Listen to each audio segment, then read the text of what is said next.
Hi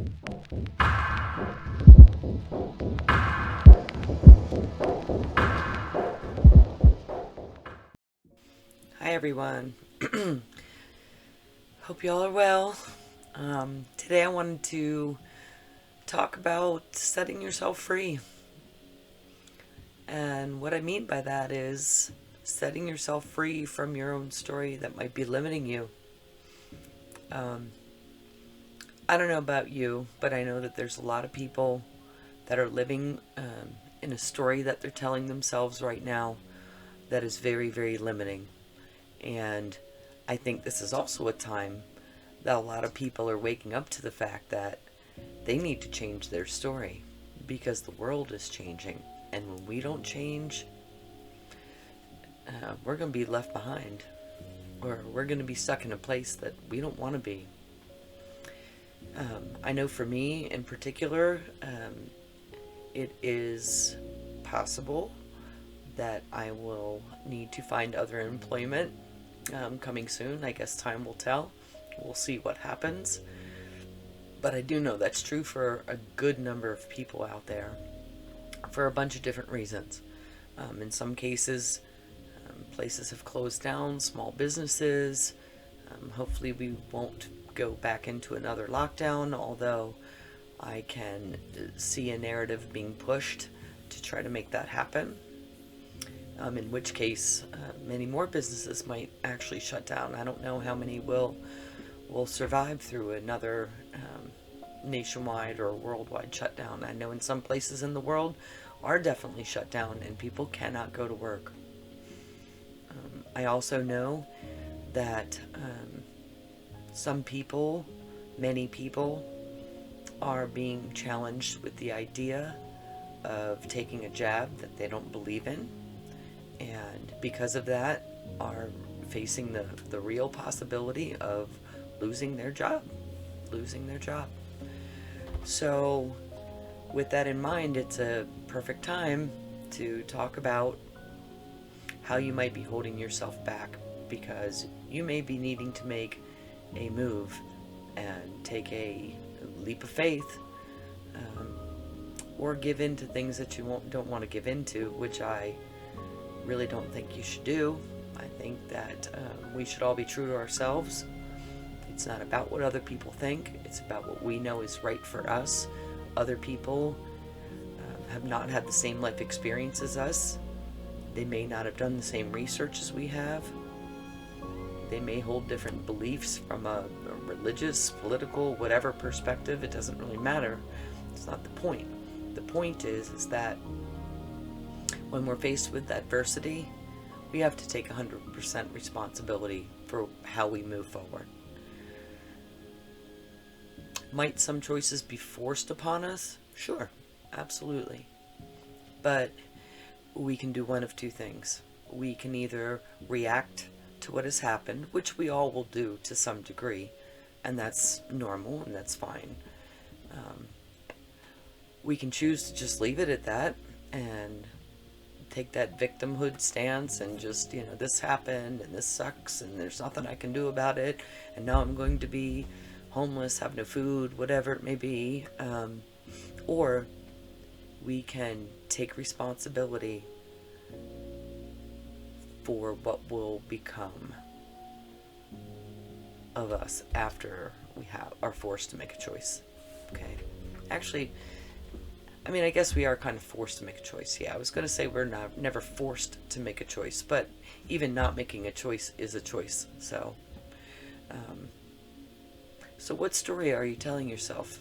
If you were faced with something like losing your job, or having to relocate, or just making a major life change such as that, what kind of story are you telling yourself about your ability to do so with confidence?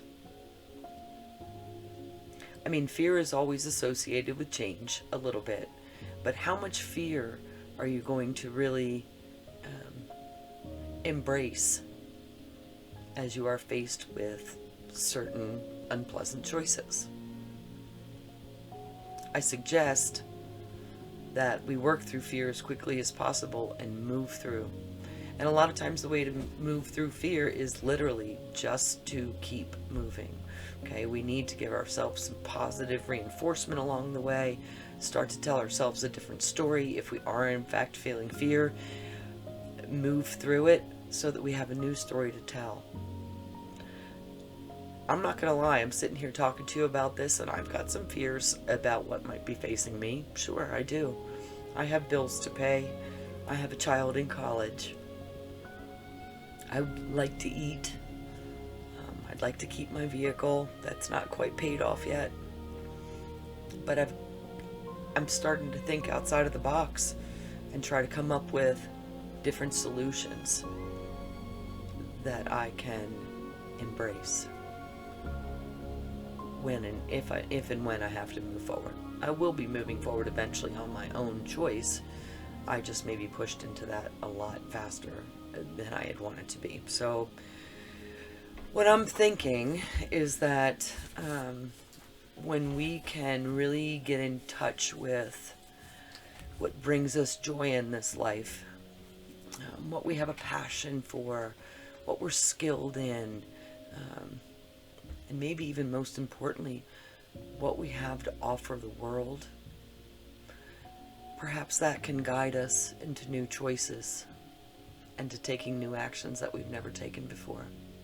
I mean, have you ever had like that nagging or a few nagging ideas about a new way you could be or something new you could bring to the world, and you've just never stepped forth into that because maybe you're afraid of failure, maybe you're worried that people are going to judge you, people that have known you for forever, and now you're acting different or you're doing something completely different, you're going to be judged.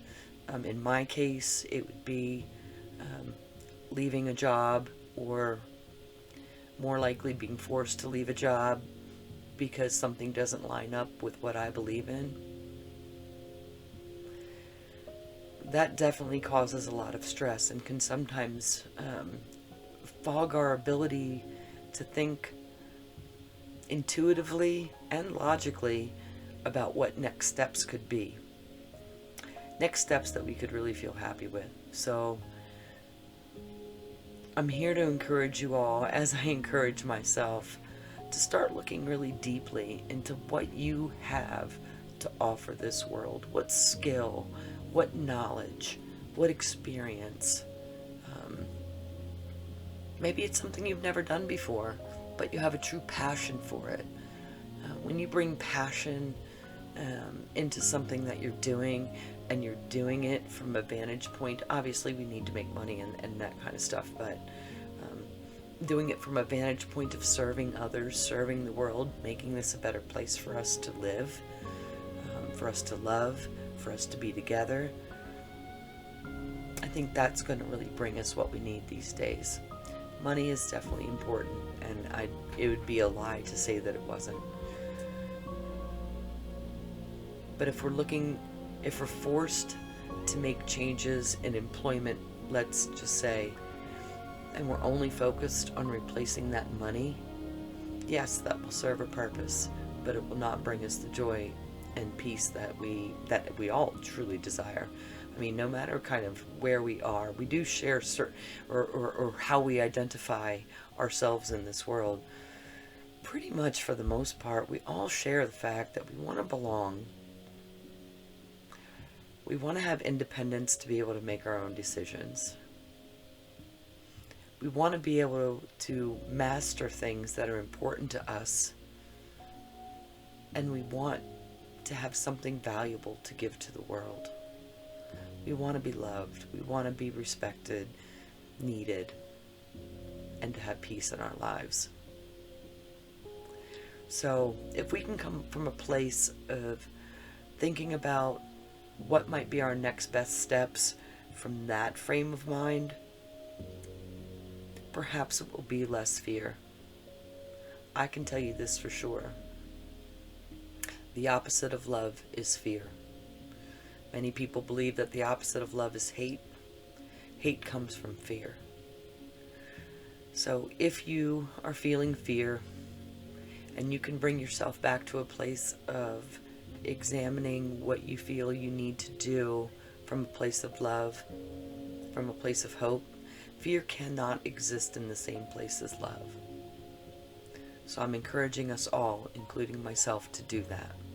So what brings you passion?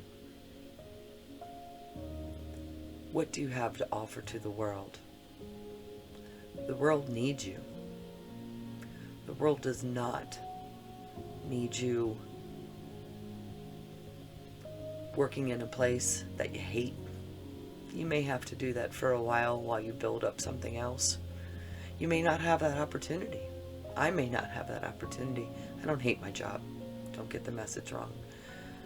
But I may not have that opportunity. I am working on other things. I may not have that opportunity to continue where I am now while I build my true passion. And that can be fearful. So coming from a place of love and taking a look at that place of love and respect for myself, knowing that I'm worthy and that anything I'm trying to accomplish is a worthy goal. Yes, I'm going to look to make money. I have to look to make money. But that will follow. People dig it when you have something to give to the world and you can do it with passion. The world does not need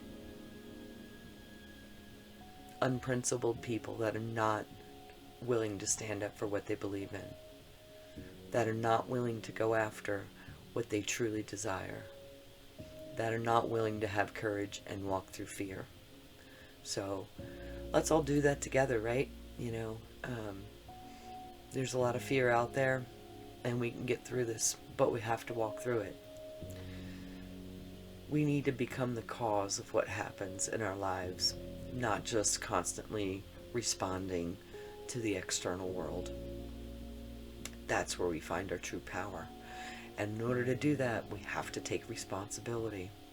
We can't just sit back and do nothing. Doing nothing is a choice. But by doing nothing, you let others take control of your life, and you become the effect. You become the cause. Let's become the cause together of a better place, of strength, of courage, of freedom, of liberty, of saying no when something is wrong. And there's a lot that's wrong right now. A lot. I've worked with children all my life. You've probably heard me say that already. But one big gift we give to our children when we live in this way is we show them how to do that. Right now our children are learning by watching us to live in fear, to not listen to what our inner voice is telling us, to not listen to what our intuition is telling us. We can change that. And by doing so, we can make a better space for us, and we can definitely leave our children a much better world. I'm actually going to talk about goal setting coming up here soon, because I think a lot of people need to take a good look at their lives and do some goal setting based on a new paradigm that I think many of us would like to create. The world has truly gone mad, in my opinion. They are trying to divide and conquer us. And when I say they, I just mean very powerful people throughout the world. It's no surprise. There's a new agenda being pushed. We know that. It's out there. It's researchable. It's not my opinion. It's not a conspiracy theory. But we don't have to be victims of it. So let's pull together, get some courage, be brave, come from a place of true authenticity of who we are. And if we are someone or in a particular point in our lives that we don't prefer, then let us take that 100% responsibility and become the cause of creating what we want. That's all I have for you today. Next time, like I said, I think we'll talk about goal setting and maybe just taking some steps forward. But if you're in the same position that I'm in, which is potentially looking at losing your job, a career for me that's been almost 30 years, then hopefully together we can work through this and we can come up with ideas that help each other and find ways to live the lives that we really want in freedom while we give back to this world. Thanks, y'all. Take care. Talk to you again soon.